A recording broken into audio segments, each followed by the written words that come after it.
Guess who's back? Once again, the Park Tudor Panthers are 2A state champions. What's this, 3 banners, 4 years? That doesn't get any better than that. In the building tonight, we have head coach Kyle Cox, Trayvon Blewett, Sloan Stearman, and Nick Beeson. Yeah, B is for the best. That's what the Park Tudor Panthers are. Coach, tell me about the last 24 hours. Your first title leading Park Tudor. You know, it's finally got a little bit of chance to relax. You know, it was a great day for the Park Tudor School and the Park Tudor brand, and you know, it's a little bit weird not to have any practice film to watch, practice to plan, or game film to watch for an upcoming opponent. But a little bittersweet yesterday. You know, we had a great celebration in the locker room. We're on spring break, so there's no pep rally waiting for us. But we had a lot of fun in the locker room, taking pictures with the trophy, and it's just a little. The only disappointing part is I don't get to coach these seniors anymore, and they're moving on to that next phase of their life. But just really proud of them. Let's take you back to Bankers Life yesterday. Big day, raucous crowd in the building. To be on spring break, you still had a lot of support in the building, didn't you? We did. I mean, I'm very happy to see the Park Tudor contingent following strong, and we had some alums there and some great student, rowdy, raucous section there. So it was fun. Trayvon, take me through the day you had. It seems like if it was a 3, you were pulling it and you were hitting it. What was it like to be in that zone? You know, it was a good feeling. 30-plus points. That's a great feeling. Let's be honest. Yeah, you know, during warm-ups, I felt great. You know, it was a gym that I was familiar with. You know, playing in there for I played there each year, so I was kind of already familiar with that type of gym, and you know, the atmosphere was great, and I was just used to that. And I was just excited to, you know, come out on top for my last game in my high school career. Sloan, walk me through what it's been like this whole year. A lot of talk about the bitter taste in your mouth after last season. To come back on such a mission and to achieve it. Well, after losing last year, we really had a chip on our shoulder coming through it all. So, you know, winning it, coming out on top like that is just the way to end it all. All right, how about you take the trophy from Nick? He's been holding it for a while. Now, Nick, same question for you.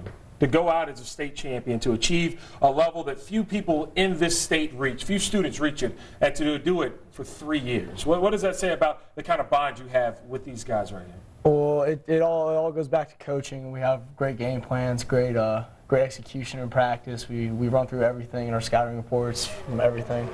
And it's just a lot of fun to be a part of a group of guys who's willing to work that hard. Tell me about this winning culture. Coach Cox, I know this is your first season. You were part of it in previous seasons with Ed Schilling. How easy is it to continue the program and the success when you have players like this? Yeah, I mean, we got to find different ways to keep these guys motivated. I think above all, the winning and the state championships and the conference championships, county championships, that keeps these guys hungry and humble at the same time. I mean, you never see our guys doing anything that gives anybody bulletin board material. They're very, very humble. They're very, very gracious champions, and it's a lot of fun to coach kids like that.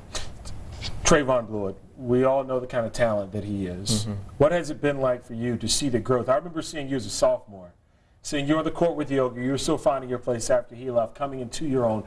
Both questions for both of you. What has it been like to watch his maturation, and how have you become the player you are today? We'll start with you, Coach. Well, you know, hopefully I was able to share some nuggets of information, but I definitely learned a lot from coaching a kid like Trayvon. I mean, just you know, watching how he's grown over the 4 years to mature into the leader that we needed this year. I mean, we kind of took one on the chin early in the postseason last year, and then when I got the job, I put that responsibility squarely on his shoulders to be our leader and be the guy in the locker room that needed to keep everyone in line. And he just did a great job with that. I mean, he's taken a big step in taking his body seriously, the way he eats and prepares it, and lifting and all that kind of stuff. And he's just a tireless worker in the gym. So it's been a lot of fun. Trayvon, is that where it began with you, that transformation? Let me take care of my body, let me become the athlete I want to become? Yeah, over the summer, you know, that was a point of emphasis. You know, me and my family sat down and we just talked about what we needed to do, you know, to get ready for the next level and ready for this season. And so one of the things was just preparing our bodies, you know, giving it everything it needs, sleep, food, and, you know, working out constantly. And you know, so that's what we kind of been doing, and you know, I've been taking leadership in that, and you know, been pretty consistent with it. Sloan, Nick, what has it been like to play with this guy? Well, I mean, I've known Trayvon for 5 years. I've been his teammate. I played against him, so I've watched him develop. I've seen how hard he worked, and he's a great player. It's really just he demands so much of his teammates, and you come into practice, and he's just ready to go, and he brings an energy that just makes everyone else want to work harder around him. So I think that was really the key to our team's success all year long. Take a look now. The big question everyone wants to know in the state of Indiana, every year, who's going to be Mr. Basketball? Trayvon, great numbers, great candidate. You also have another state champion. I'm sure you know him well, Trey Lyles. His name's also in the mix. We won't ask you, Trayvon, to make a push for yourself. We had Trey on last week, Coach Delaney. Of course, looking to the 4A game, but saying what kind of talent he had. We're going to ask you, Coach Cox, what kind of talent is Trayvon Blewett, and why, in your opinion, is he Mr. Basketball for Indiana? Well, you know, and I'm going to share my biased opinion. It's no disrespect to what Coach Delaney and Trey, and they had a great night last night. But when you look at Trayvon's total body of work, I'm a body of work guy, and when he's won 3 state championships, been most outstanding player 3 times in the title game, 2 county championships, and I think the county is very, very deep, and then 2 county player of the years, conference player of the year. It just goes on down the line. I mean, he ended up number 6 in the IHSA career scoring, 1,000 points on the nose in this year, shattered all kinds of records. He's just the total package. He does it on both ends of the floor. Just can't say enough about his work ethic. He does it in the classroom, community guy, does a lot of community service.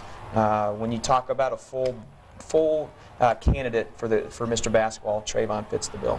Okay, I don't have a vote, but if I did, great convincing argument. If I had a vote, maybe, but you know what? I'd be bad. You're happy. Your coaches out here putting a mad price for give you a lot of support. Okay, we're going to talk about the future for Park Tudor basketball. You're losing these 3 guys.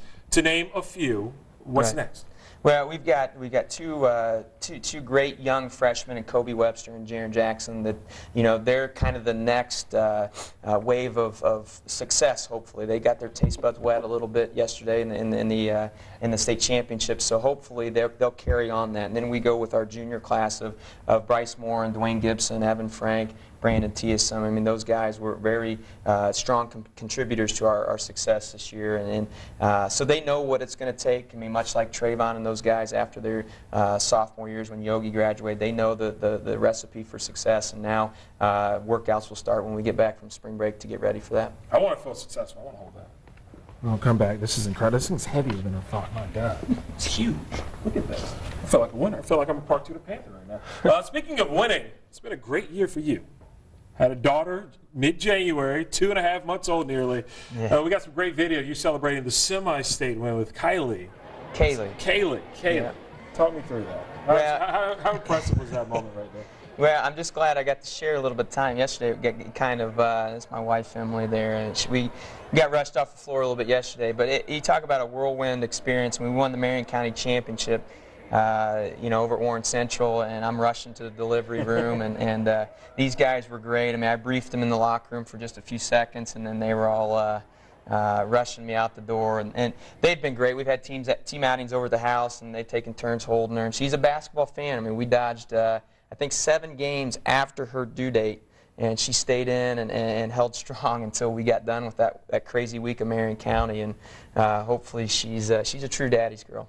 How about this? 2014, a year you nor the rest of you guys will ever forget. Congratulations, the 2A state champion, Park Tudor Panthers.